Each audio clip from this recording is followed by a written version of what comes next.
Guys നമ്മൾ 2 ദിവസമായിട്ട് BC ആയിരുന്നു, അതുകൊണ്ട് നമ്മള് വീഡിയോ എടുത്തില്ല. ഇവിടെ ഒറ്റയുണ്ട്, ഇവിടെ കണ്ടില്ലേ നമ്മള് അനങ്ങാതെ ഇരിക്കുന്ന കണ്ടില്ലേ. ഗൈസ് നമ്മളെ വീഡിയോ എടുക്കാൻ പറ്റിയില്ല, നമ്മള് പഠിക്കാൻ വന്നതുകൊണ്ട് നമ്മൾ പഠിക്കണം, അതാണ് നമ്മുടെ മുഖ്യം. അതുകൊണ്ട് നമുക്ക് പറ്റി. വീട്ടില് പോയി നമ്മള് ഫ്രീ ആയിട്ട് ഇരുന്നോണ്ട് നമുക്ക് ഇവിടെ വന്നപ്പോൾ ഒരുപാട് എഴുതാനുണ്ടായിരുന്നു. അപ്പൊ നമ്മൾ അതെല്ലാം എഴുതി തീർക്കണം. നമ്മളിപ്പോ എന്താ എല്ലാരും നമ്മൾ എഴുതുക. അപ്പൊ അതൊക്കെ കഴിഞ്ഞിട്ട് നമ്മളിങ്ങനെ വെറുതെ ഇരിക്കുന്ന ടൈമിൽ നമുക്ക് വീഡിയോ എടുക്കാൻ പറ്റുള്ളൂ. ഇന്ന് വൈകിട്ട് ഞാൻ എന്തെങ്കിലും വീഡിയോ ഇടുന്നതായിരിക്കും. ഓക്കെ ഗൈസ്, പിന്നെ എല്ലാവർക്കും എന്തുണ്ട് വിശേഷം? പിന്നെ 2 ദിവസമായിട്ട് ഞാൻ വിഷമത്തിലായിരുന്നു. വീട്ടിൽ നിന്ന് വന്നതിന്റെ അല്ല, ഇവിടെ എനിക്ക് ഇരിക്കാൻ സ്ഥലമില്ല ഗൈസ്. അവിടെ ഞാൻ നമ്മുടെ സോഫയിൽ ഇരുന്ന് നമുക്ക് പറ്റിയ സ്ഥലത്ത് ഇരുന്ന് വീഡിയോ എടുക്കാൻ സ്ഥലമുണ്ടായിരുന്നു. ഇവിടെ നമുക്ക് ആ മോട്ടിവേഷൻ കിട്ടുന്ന ഒരു പ്ലേസ് ഞാൻ കാണുന്നില്ല ഗൈസ്. അതുകൊണ്ടാണ് എനിക്ക് ഇത്രയും ഒരു ബുദ്ധിമുട്ട്.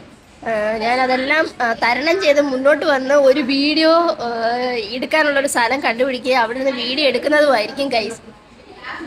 Okay okay okay bye guys. Okay by.